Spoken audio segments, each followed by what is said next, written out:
So guys varicocele की problem है और बहुत सारे इश्यूज आप देख रहे हो कि मेरी फर्टिलिटी हैम्पर हो रही है, मेरे को गरम गरम नीचे महसूस होता रहता है, मेरे को कभी पेन होता है, कभी कुछ होता है। तो आज उसमें से ही एक जनरल क्वेश्चन होता है जो मोस्ट ऑफ द पेशेंट हमसे पूछते भी हैं। अब उसमें पूछते क्या है वो हमसे, सर फर्टिलिटी तो हैम्पर चलो ठीक है, बट ये गरम गरम क्यों एहसास हो रहा है, ये हॉट हॉट सा क्यों लगते रहते हैं कभी कभार टेस्टिकल्स। या फिर कभी ये भी पूछते हैं कि सर ये हीट कैसे मैनेज की जाए, सर ये टेस्टिकल्स को कैसे हम मैनेज करें कि फर्टिलिटी ढंग से हो पाए। सो गाइस मेरे ख्याल से ना आपको वेरिकोसील का थोड़ा सा समझना चाहिए कि वेरिकोसील में गर्म क्यों हो रहा है, ब्लड का फ्लो ऐसा क्यों बना है।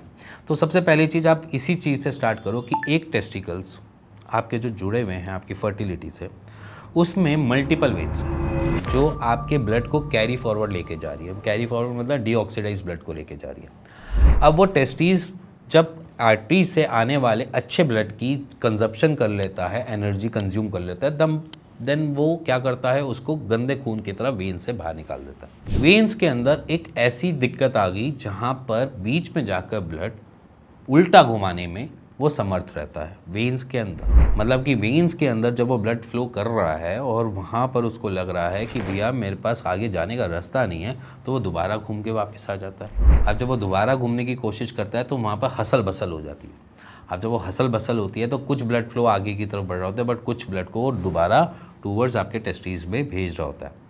बट जब अब आपकी आर्टरी से जब ब्लड वो वहाँ पर जाता है, या जिसे मैं बोलूँ कि वेन से ही ब्लड जब आपके टेस्टिकल्स में जाता है, तब उसका टेम्परेचर जो होता है वो नॉर्मल होता है।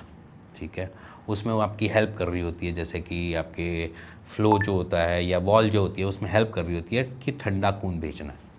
अब जब वो ठंडा खून भेजना है, वो उसकी एक प्रॉपर्टी है बॉडी की कि वो आपको ठंडा खून टूवर्ड्स टेस्टिकल्स करके भेजेगा। तभी आपने देखा होगा स्क्रोटम ऊपर नीचे करता है, तो वो उसमें हेल्प कर रहा होता है कि जब ब्लड का फ्लो टेस्टिस में जाए तो थोड़ा ठंडा होकर जाए।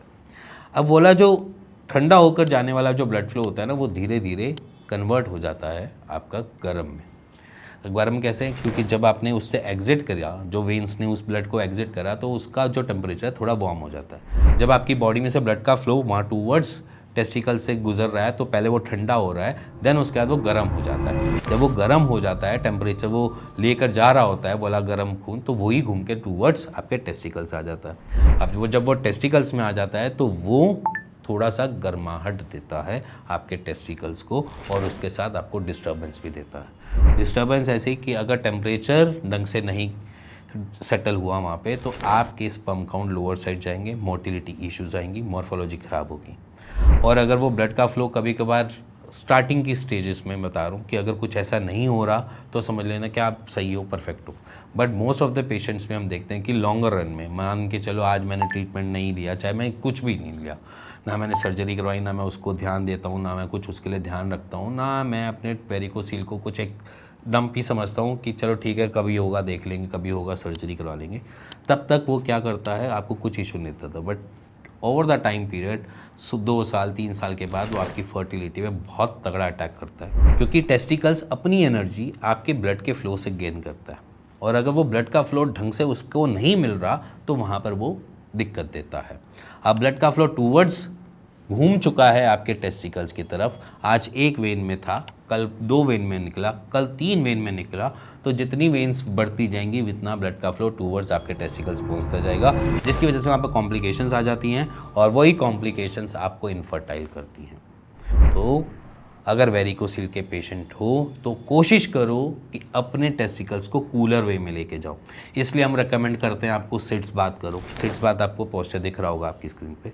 सिट्स बात करो, थोड़ी बहुत कीगल एक्सरसाइज करो, पैरों को ऊपर उठाओ, ब्लड के फ्लो को टूवर्ड्स एंटी ग्रेविटेशनल फोर्स से आपके ग्रोइन एरिया की तरफ ट्रैवल करने दो। ये इसीलिए किया जाता है कि वहाँ का जो टेम्परेचर है वो ढंग से मेंटेन हो जाए, ब्लड का फ्लो ढंग से आगे की तरफ बढ़ जाए, जिसकी वजह से आपको इशू ना आए। इसी के साथ हम रिकमेंड करते हैं कि आप जो कॉन्स्टिपेशन है उसको हटाओ। इसी के साथ हम रिकमेंडेशन करते हैं कि अगर आपकी डाइट जो है अगर उसमें मिर्च मसाले ज़्यादा हैं तो दिक्कत आपको दे सकता है, तो इसलिए मिर्च मसालों को हटाओ।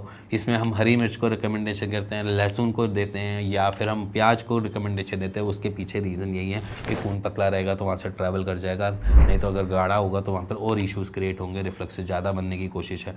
तो इसीलिए हम आपको ये कहते हैं कि इतनी सारी चीज़ें फॉलो करो। बॉडी आपकी है, आपको पता है उसके साथ क्या करना है, कैसे करना है, किस तरीके से रखना है। हम सिर्फ आपको गाइड कर सकते हैं और कोशिश करेंगे आप वेरिकोसील फ्री हो सके। सो इसी के साथ मिलते हैं नेक्स्ट वीडियो के लिए, तब तक goodbye and take care.